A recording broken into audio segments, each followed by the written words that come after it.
बिस्मिल्लाहिर्रहमानिर्रहीम। अस्सलाम वालेकुम नाज़रीन, आप यूट्यूब चैनल देख रहे हैं। मैं इमरान ख़ान हूँ। एक मरतबा फिर ये तात्तुल आ गया बीच में और वजह एक मरतबा फिर मेरी गिरफ़्तारी। पिछले 2 साल से कम अरसे में मेरी 7 गिरफ़्तारियाँ हुई हैं और लंबे अरसे तक मैंने गिरफ़्तारी और तकालीफ़ को बर्दाश्त किया है। लेकिन इसके बावजूद एक मरतबा फिर आपके सामने मौजूद हूँ और अपनी बात आपके सामने रख रहा हूँ।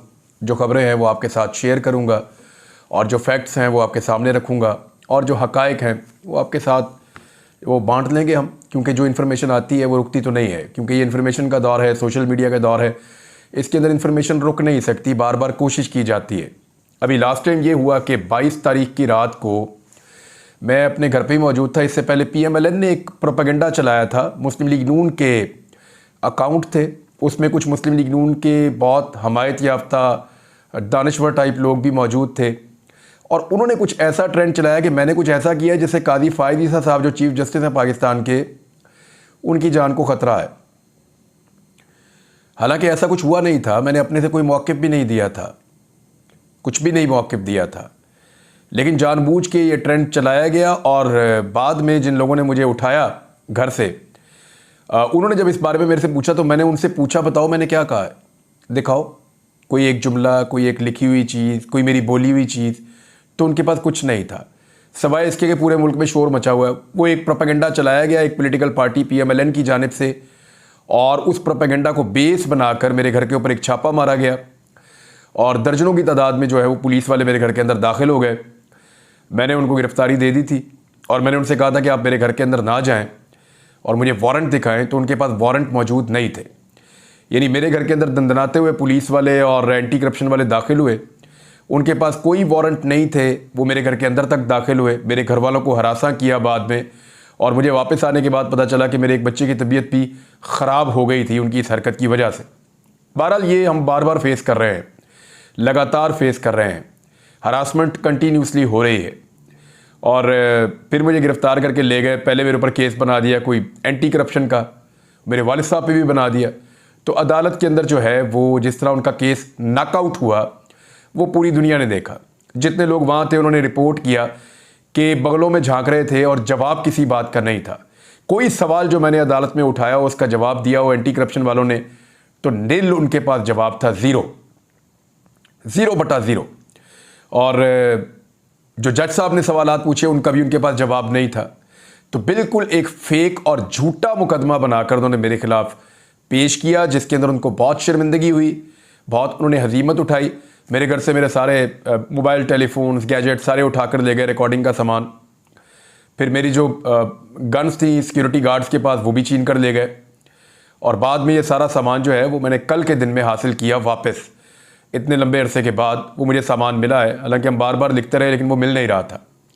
तो कल जो है वो हमने कोशिश की दोबारा एक मरतबा फिर और अपना सामान हासिल किया कानूनी तरीके से। अब मामला ये है, पहले तो करप्शन का केस बनाया, वो साबित नहीं हुआ तो फिर मेरे ऊपर डाल दिया कि मैंने कोई पानी की बोतलों के अंदर बम बना बना के पुलिस वालों को ना सिर्फ मारे हैं बल्कि लोगों को भी दिए कि मारो पुलिस वालों को। यानी मैं वहाँ पे बम बना रहा था और बम बना बना के पुलिस वालों को और दीगर जो लॉ इन्फोर्समेंट के लोग हैं उनको बमों के साथ मार रहा था और डंडों के साथ मार रहा था। और अदालत में क्लेम ये किया गया कि मैंने कहीं पे कोई चीज़ें बरामद भी करवा दी हैं। मैंने तो जज साहब के सामने ही पूछा, वो जो प्रोसिक्यूशन की टीम थी, मैंने कहा आपने मरना नहीं है, वो अल्लाह को जवाब नहीं देना आपने जाके। यानी ये कैसे हो सकता है कि आप यहाँ अदालत में खड़े होकर, इस जगह पे सच बोलना होता है, झूठी गवाही नहीं देनी होती, आप यहाँ पे खड़े होकर कह रहे हैं कि मैंने बम मारे हैं और मैंने डंडे बरामद करवा दिए और चीज़ें आपने मेरे से बरामद भी कर ली हैं। How is it possible? मुझे तो जब गिरफ्तार किया गया इस केस के अंदर तो मेरे से एक लफ्ज़ भी इस दहशतगर्दी के बारे में या इस लड़ाई के बारे में पूछा ही नहीं गया। बहरहाल ये सारे झूठे मुकदमा थे, इनका जो अंजाम होना था, इससे पहले भी जो अंजाम होना था वही हुआ और अभी भी इन केसेस का जो अंजाम होना है वो सबके सामने है और जो इन केसेस की दुर्गत बनी है वो भी आपके सामने है। लेकिन ये सारा कुछ हो क्यों रहा है? मुझे ऐसा महसूस हुआ कि ये सारा कुछ इसलिए हुआ कि एक नई हुकूमत बन रही है और एक ऐसी हुकूमत बन रही है जिसके पास अवाम का मैंडेट नहीं है। ये मैं नहीं कह रहा, पूरी दुनिया कह रही है। मैं नहीं कह रहा, पाकिस्तान के तमाम सहाफ़ी, चाहे वो PMLN के कैंप में हो, यानी कई ऐसे सहाफ़ी हैं जो PMLN को, नवाज शरीफ को, शहबाज शरीफ को बहुत पसंद करते हैं, लेकिन वो भी अपने मुंह से कहते हैं कि बदतरीन धांधली की गई है PMLN की हुकूमत बनाने के लिए। ऐसे सहाफ़ी जो पसंद करते हैं, इमरान खान के मुखालिफ हैं, वो भी ये कह रहे हैं कि इमरान खान के साथ बहुत बुरा सलूक हुआ इस इलेक्शन में और उनका जीता हुआ इलेक्शन उनको हरवा दिया गया। तहरीक इंसाफ का क्लेम है कि 180 नशिस्तें, और मैंने 8 तारीख की रात को जो वीलॉग किया था 11 से 12 बजे के दौरान आपने वो देखा था, उसमें मैंने ये कह दिया था 8 फरवरी की रात को, और आपको बता दिया था कि 179 इतनी नशिस्तों पे पाकिस्तान तहरीक इंसाफ आगे चल रही है। अब तहरीक इंसाफ का क्लेम है कि 180 या इससे ज़्यादा नशिस्तों पर वो जीत रहे थे और उनके पास 2/3 अक्सरियत बड़ी आसानी के साथ मौजूद थी। तो तहरीक इंसाफ की 2/3 अक्सरियत उनके बकौल छीन ली गई, और ये जो अक्सरियत है इसको सादा अक्सरियत में कन्वर्ट करके पीपल्स पार्टी में, PMLN में और बाकी जमातों में ये सीटें बांट दी गई। फजलुर रहमान साहब को इन सीटों में हिस्सा नहीं मिला। जब फजलुर रहमान साहब को उतना बड़ा हिस्सा नहीं मिल रहा जो वो एक्सपेक्ट कर रहे थे, तो उनका जो फ्रस्ट्रेशन है या गुस्सा है वो आपको आजकल दिखाई दे रहा है। वो गिले शिकवे भी कर रहे हैं, इदारों से कर रहे हैं, निज़ाम से कर रहे हैं, और बार बार वो ये कह रहे हैं कि उनके साथ ज़्यादती हुई है और वो इस धांधली को तस्लीम नहीं करेंगे। ये जनाब फजलुर रहमान साहब कह रहे हैं। अब हुकूमत जब बन रही थी तो मुझे ऐसा लगा कि आवाज़ों को दबाने के लिए मुझे उठाया गया, और भी सहाफ़ियों को गिरफ्तार किया गया। इस्लामाबाद में गिरफ्तारी हुई, बाकी सहाफ़ियों को हरासा किया गया, थ्रेट किया गया। सहाफ़ी बार बार इसके बारे में बताते रहे। तो एक तो मैं शुक्रिया अदा करना चाहता हूँ तमाम सहाफ़ियों का, ख़ास तौर पे जिन लोगों ने आवाज़ उठाई पूरे पाकिस्तान के अंदर, और बिलखुसूस उन सहाफ़ियों का जो मेरे लिए अदालतों में आए, ख़ास तौर पे कोर्ट रिपोर्टर्स, करंट अफेयर्स के एंकर्स और ऐसे एंकर्स जो इंफोटेनमेंट के प्रोग्राम्स करते हैं, वो भी हमारे बहुत अच्छे दोस्त हैं, वो भी आए। जो लोग सोशल मीडिया के ऊपर अपने वीलॉग्स करते हैं, प्रोग्राम्स करते हैं, वो भी आए। तो मैं तमाम सहाफ़ियों का दिल की गहराइयों से शुक्रिया अदा करता हूँ कि वो इस मुश्किल वक्त में आवाज़ बने, कि सहाफ़ियों को बंद करना, उनकी आवाज़ें दबाना ये दुरुस्त इक़दाम नहीं है। अब धांधली की बात खाली मैं तो नहीं कर रहा, पाकिस्तान के हर शहर की गली कूचे की दीवारों पे लिखा हुआ है कि जीता कौन है, यानी जो शिकस्त है, ये लफ्ज़ पाकिस्तान में सामने दीवार के ऊपर लिखा हुआ है, पत्थर पे लकीर लिखी हुई है कि कौन सी पॉलिटिकल पार्टी पाकिस्तान में इलेक्शन जीती है। बच्चे बच्चे से आप पूछ लें, गली गली, मोहल्ले मोहल्ले के अंदर, हर शहर के अंदर, हर कस्बे के अंदर, हर गांव के अंदर हर बंदा आपको बताएगा कि ये इलेक्शन इमरान खान की पार्टी जीती है या इमरान खान के हमायत याफ्ता उम्मीदवार जीते हैं। लेकिन साथ ही आपको वो ये बताएंगे कि उसके बाद एक धांधली हुई, फॉर्म 45 के बजाय फॉर्म 47 जारी किए गए जो फॉर्म 45 के मुताबिक नहीं थे, और फॉर्म 47 की जो पर्ची है उसके ऊपर शहबाज शरीफ को वफाक में और मरियम नवाज़ को पंजाब में हुकूमत दे दी गई। मैंने आपको एक खबर दी थी और मैंने आपसे कहा था कि बहुत बदमज़ा होने वाले हैं नवाज़ शरीफ। नवाज़ शरीफ के लिए अच्छी खबर नहीं है, नवाज़ शरीफ को इक़्तिदार नहीं मिलेगा, और वो खबर सच साबित हुई और आप सारे इस बात के गवाह हैं। अब मैं आपको बताता हूँ, सिर्फ चंद महीनों की मौजें हैं और उसके बाद इस हुकूमत के साथ जो होनी है वो सारा तमाशा आप भी देखेंगे। किस बुनियाद पे मैं ये बात कह रहा हूँ, आने वाले वीलॉग में वो सारी बुनियादें मैं आपके सामने रखूँगा, लेकिन आज कुछ अहम चीज़ें हैं वो आपके साथ मैं शेयर कर देता हूँ।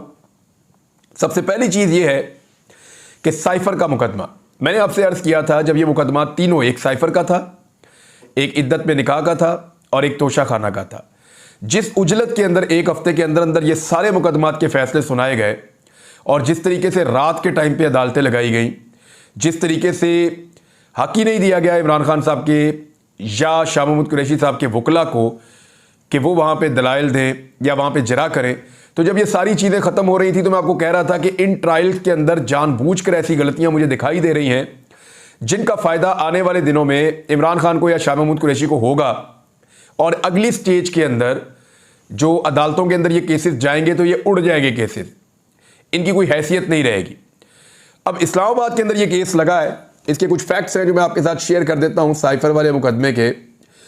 और इस केस के अंदर इस्लामाबाद हाई कोर्ट के जो चीफ जस्टिस हैं वो इस केस को सुन रहे हैं।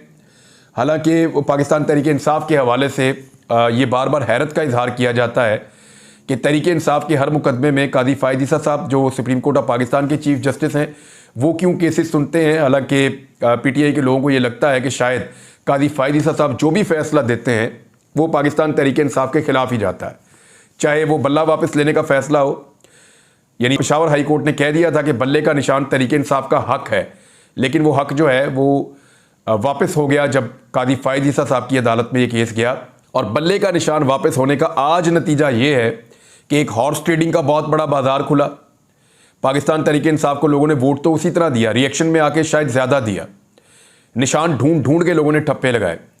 लेकिन जो उनकी नशिस्तें हैं, जो ख़वातीन की नशिस्तें हैं, जो ऐसी नशिस्तें हैं जो जीत के तनासुब से मिलती हैं, यानी ख़वातीन की नशिस्तें हो गई, अक़लियतों की नशिस्तें हो गई, वो पाकिस्तान तहरीक इंसाफ से छिन गई हैं।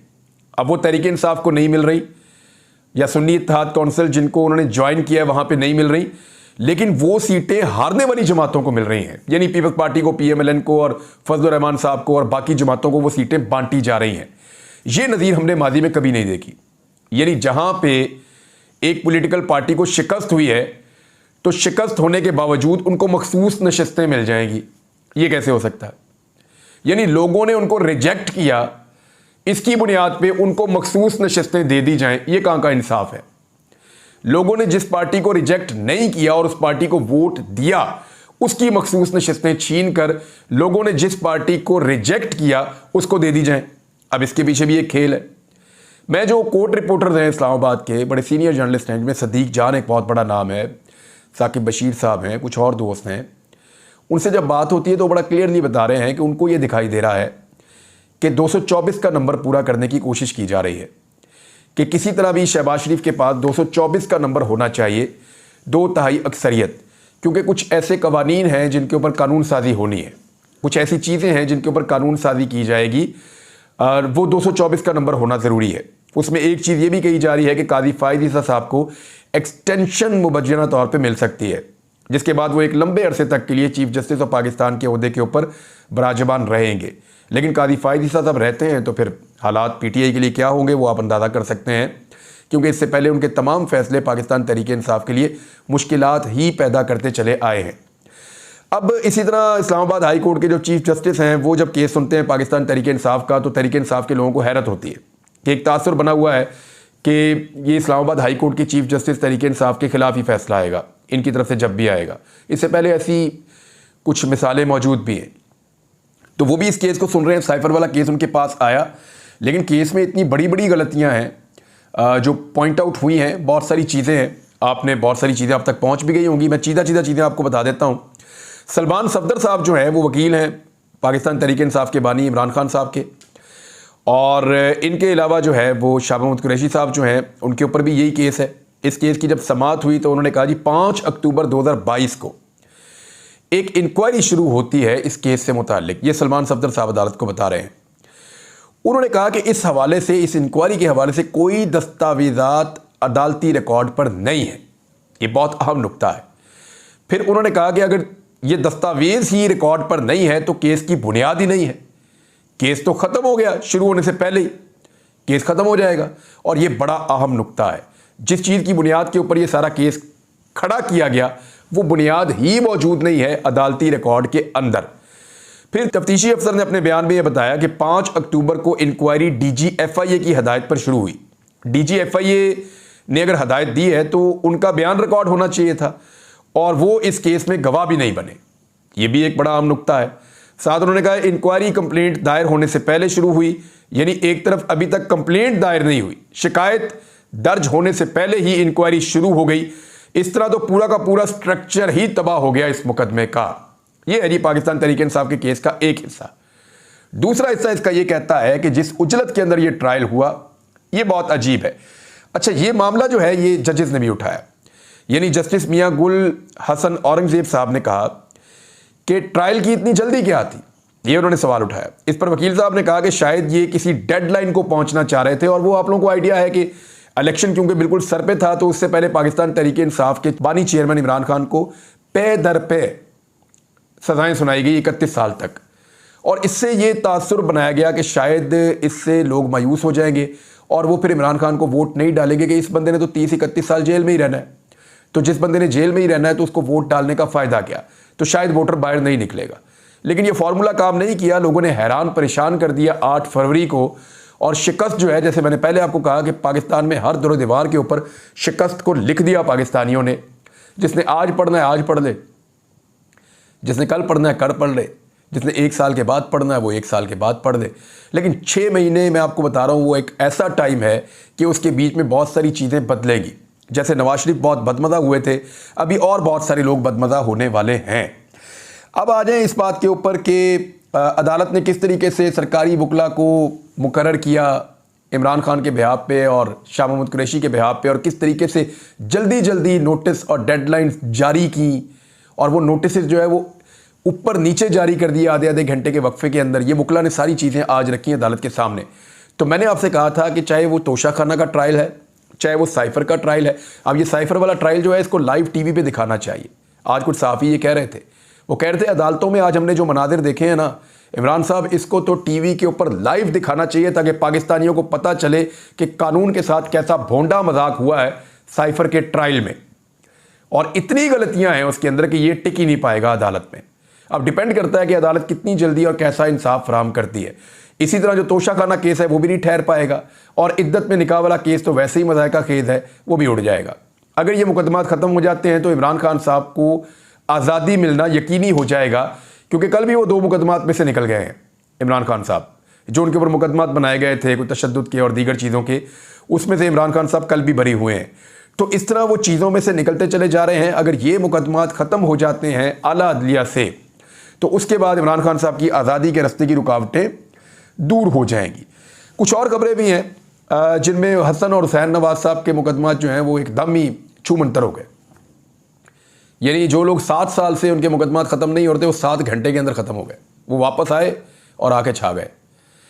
यानी हैरत होती है पाकिस्तान के निज़ाम के ऊपर कि अगर वो किसी को इंसाफ देने पे तुल जाए निज़ाम, तो इतनी स्पीड में इंसाफ देता है कि इंसाफ भी हैरान हो जाता है।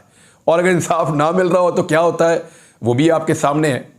यानी दोनों भाई आए, ऐसा लगता है फरमाइश पे आए, आते ही इंसाफ लिया। जैसे नवाज शरीफ साहब आए थे, उनको आते ही कैसे प्लेट में रख के इंसाफ, एयरपोर्ट पे इंसाफ चल के गया नवाज शरीफ को मिलने के लिए, और नवाज शरीफ साहब की दहलीज के ऊपर उनको इंसाफ मिल रहा था।